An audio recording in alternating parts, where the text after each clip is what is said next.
sommes là aujourd'hui pour vous informer l'opinion nationale et internationale sur ce qu'il convient d'appeler aujourd'hui le cas Oumar Sall. Pour rappel, le sieur Oumar Sall est arrêté depuis le 17 novembre suite à des plaintes déposées par plusieurs personnes et des associations affiliées à la tariqa tidiane. Il lui est reproché d'avoir tenu des propos diffamatoires plus respectueux envers notre guide Cheikh Ahmed Tidiane Chérif et les pratiques fondamentales de la confrérie tidiane. Nous tenons à rappeler que le Sénégal est un pays où la liberté de conscience et celle de manifester ses convictions n'est pas interdite. Mais que ce soit dans les limites du respect de l'ordre public, respect de la séparation des institutions publiques, respect des organisations religieuses et le respect de l'égalité de tous devant la loi, quelle que soit leur croyance ou leur conviction. Justement, ce troisième point qui nous intéresse, le respect des organisations religieuses. Critiquer est une chose, mais l'islam a des principes. Ne pas se moquer de l'autre. Pour ce cas précis, on n'est plus dans la critique, ni même dans l'humour, mais celui de l'insulte. C'est comme s'il n'y avait plus de. Comme s'il n'y avait plus rien à proposer aux gens que de mettre en dérision le sacré. C'est odieux. Nous désapprouvons totalement cela. C'est une vraie provocation vis-à-vis des millions de Sénégalais. Nous êtes. Et qui sont là au Sénégal. Donc, tout est faux. Nous allons vous proposer quelques extraits qui vont éclairer votre lanterne, ou la lanterne de certains qui continuent de se poser la question de la pertinence de cette plainte.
sera tenu le 1er décembre au tribunal de grande instance de Dakar. Le prêcheur a été arrêté depuis le 17 novembre suite à des plaintes déposées par plusieurs personnes et associations affiliées à la Tidjani. Pour rappel, M. Oumar Sall, dans ses prêches, ne cesse de s'attaquer au fondement de la tariqa Tidjani et à ses guides. Dans plusieurs de ses vidéos, il affirme, et là, nous vous donnons un résumé, une sorte d'échantillon, peut-être pas représentatif de tous les écarts de langage qu'il se permet. Il dit que Sayyidina Cheikh radiallahu ta'ala anhu était un chrétien et s'appelait Michel, qu'il a été même un faux monnayeur et que c'était la raison pour laquelle il avait été expulsé de l'Algérie pour aller s'installer en Fès. Que les assemblées de zikr, que nous appelons Hadratul Juma ou Walifa, sont des kaha.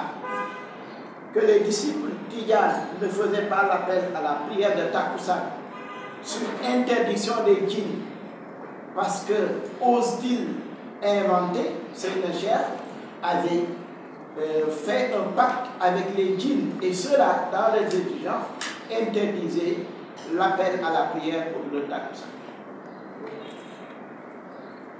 Que les marabouts sont des bordels qui sont considérés comme des surhumains,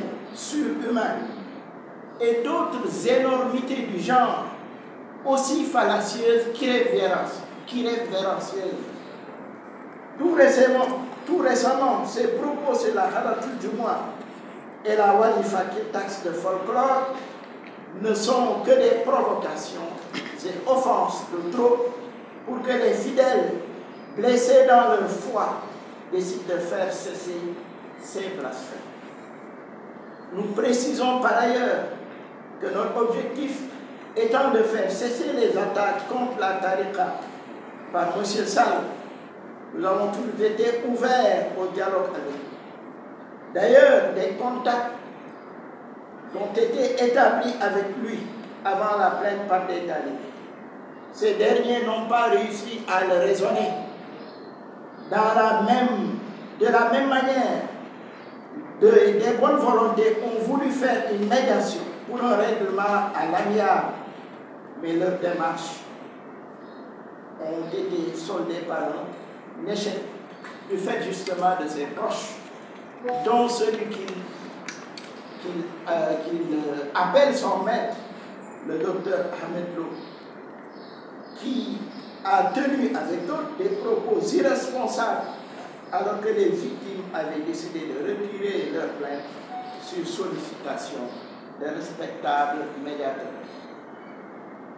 Rappelons que le débat aurait pu être sain tant qu'il avait été organisé autour d'arguments et de textes. La République Tidjane serait restée alors la meilleure en termes de source du droit islamique. Malheureusement, l'irrévérence et l'envie de torpiller la foi musulmane des soufis est à son paroxysme chez ce prédicateur des invoques. Nous demandons ainsi à la justice d'appliquer rigoureusement la loi contre ce fossoyeur de la paix et du vivre ensemble dans notre cher Sénégal. Au demeurant, le wahhabisme, et ça c'est reconnu par tous, y compris par le régime saoudien actuel qui est en train de faire une marche à rebours contre le wahhabisme. Donc le wahhabisme et ce qui l'anime constitue une menace réelle pour notre modèle social fait de tolérance et d'entente confrérique sinon confessionnelle. Il est clair que cette idéologie a pour mission de semer le chaos et par-delà fissurer le tissu social de notre pays. C'est un groupe adepte des attaques contre nos valeurs guides religieux. Leurs différents panels et chaînes de diffusion numérique inondent la toile de méchanceté inouïe et de haine indescriptible contre les musulmans qu'ils destinent à l'enfer. D'ailleurs, ils ne nous considèrent même pas comme des musulmans. On se rappelle récemment la sortie d'un des leurs qui a attaqué violemment le guide d'une confrérie de chez lui, ce qui lui a valu une incarcération de 2 ans. Coutumier des faits, ce groupuscule est dans une défiance manifeste et perpétuelle et cherche à déstabiliser le Sénégal, comme d'ailleurs ils ont réussi à le faire partout où ils se sont implantés. Compte tenu de tout cela, il est évident que ce ras-le-bol exprimé dans cette plainte des talibés tidianes sonne comme un appel à la dénonciation d'un phénomène dangereux pour la nation sénégalaise. En espérant que la justice sénégalaise, notre justice, par ce procès qui s'annonce, mettra un terme à l'intolérance, à la propagation de la haine contre les soufis et à l'offense, qu'elle condamne sans équivoque l'outrecuidance, en espérant qu'elle condamnera sans équivoque l'outrecuidance et l'indiscipline de Oumar Sall et par-delà sa personne tous les prédicateurs, propagateurs de la haine qui menacent notre modèle religieux sans être de la même confession. Le respect de l'autre et de ses principes fondamentaux reste la conduite de tous les jours. En tout cas, pour nous qui nous voulons des adeptes du soufisme et des adeptes des principes qui ont été ceux du prophète sallallahu alayhi wa sallam et de la communauté de croyants qui étaient autour d'eux. Précisons par ailleurs que ceux qui sont tentés de verser dans la politisation de ce dossier en pensant qu'il y aurait une main quelconque derrière cette action ont tout faux. Ce collectif regroupe les condisciples de tous bords politiques. Les maîtres m'ont resté le respect de la Tijania et de ses guides, de ses principes et de ses pratiques. Autant Ahmed Lo a usé de son droit d'ester en justice pour un fait bénin, autant nous usons de notre droit citoyen de réparer une injustice qui aurait pu être réglée autrement. Notre responsabilité collective est de préserver la paix sociale au Sénégal. Voilà, en peu de mots, ce que l'ensemble des plaignants ont voulu adresser à qui veut bien nous entendre, pour qu'on comprenne que cette plainte est un moindre mal, parce que quand même, s'adresser à la justice vaut mieux qu'une expédition punitive qui aurait pu bien se faire, parce qu'il y a des talibés qui en avaient marre et qui étaient prêts à en découdre avec cet irrévérencieux Oumar Sall et tous ceux qui, de son acabit, passent leur temps à dire du mal à nos guides religieux. Nous sommes tous Sénégalais. Nous connaissons à peu près l'histoire du Sénégal. Et tous ceux qui connaissent l'histoire du Sénégal doivent reconnaître que sans le soufisme, l'islam n'aurait pas gagné la place qu'elle a dans notre société, dans notre pays. Donc nous voulons que, avant qu'il ne soit trop tard, que la justice montre la voie, celle du respect de tout le monde, quelle que soit sa confession, quels que soient les principes religieux auxquels il a prêté allégeance. Merci beaucoup pour votre aimable attention. Monsieur, rappelez-nous votre nom. إعلان البياني من رافع الشكوى ضد الداعية الأستاذ عمر أحمد صالح. كما لا يخفى على الجميع أن محاكمة الداعية عمر صالح ضد بعض التجاريين سوف تقام يوم الجمعة أول يوم من شهر ديسمبر في المحكمة العليا بدكار.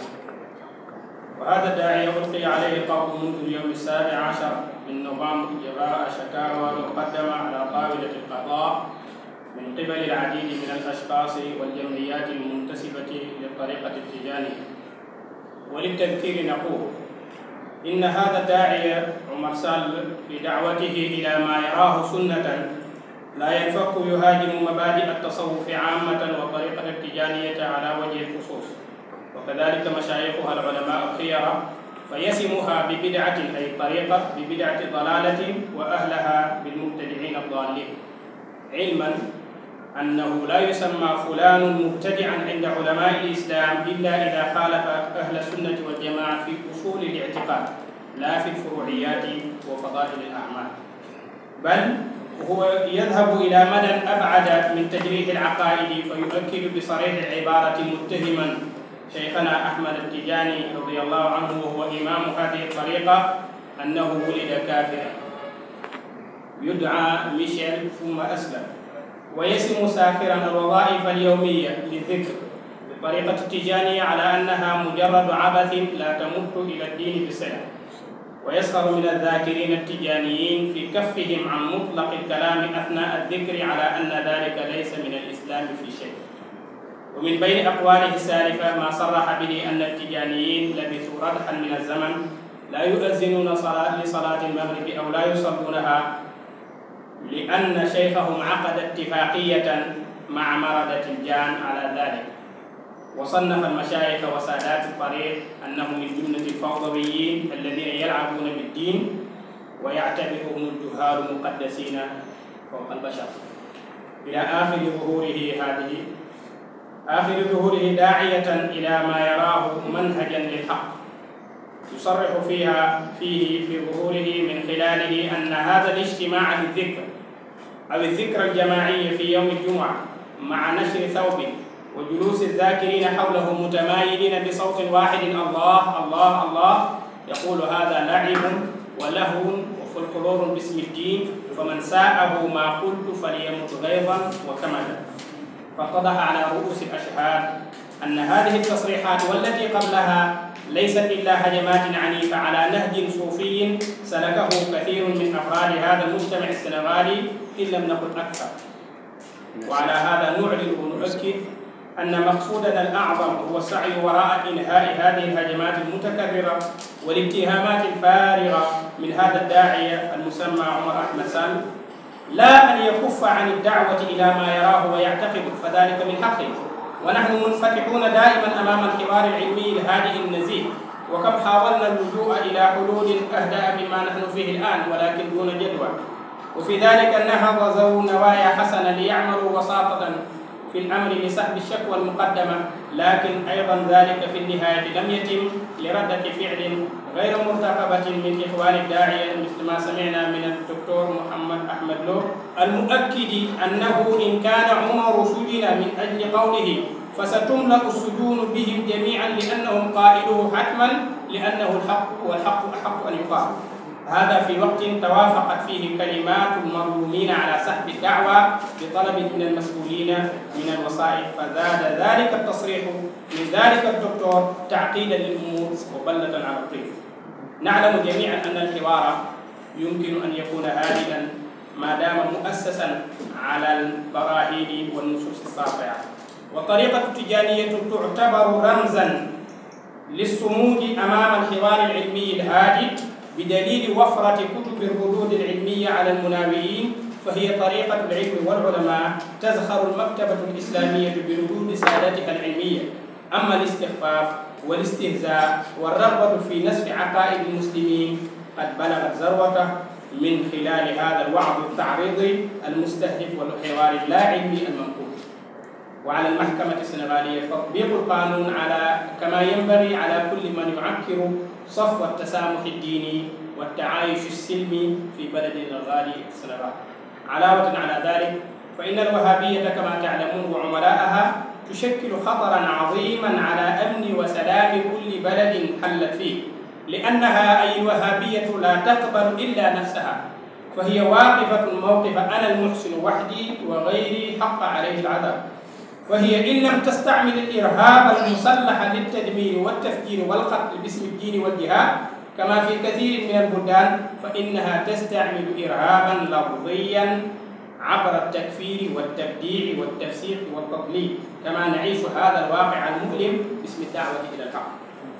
فمن تابع حلقات الوهابية هنا وقنواتهم عبر اليوتيوب يجدها ملأى بالحقد والبغض للتصوف وأهله وسب مشايخ الطرق السنغالية من العلماء الخيرة الربانيين. فتقديم هذه الشكاوى تمثل إشعارا بخطر ظاهرة ترسل شعبنا السنغالي، على أمل أن المحكمة السنغالية عبر هذه المحاكمة القادمة ستضع حدا على هذا الظلم المتزايد والذي لا شك أنه يجلب الشحناء والبغضاء بين أبناء الوطن الواحد، وعلى أمل أن تقف على تطبيق القانون اللازم على عمر صالح ومن هو على شاكلته إلى أن يصل التطبيق إلى رأس الفئة، وهو المدعو الدكتور محمد أحمد صاحب التقديس الخاص بالفكر الصوفي، الكتاب الذي ألفه خاصة في شن الغارة على التصوف وأهله والاتجانية، في ذلك الكتاب نصيب الأسد. وأخيرا احتراما لمحكمتنا العدلية وثقتنا بها في الأخذ بأيدي الظالمين، وحتى لا تصل المطالبة بالحقوق إلى النزول على الشوارع، كان لزاما عليها أي المحكمة وهي المكلفة بتأمين وحماية حقوق المواطنين أن تقوم بما يلزم تجاه هذه القضية. السلام عليكم ورحمة الله.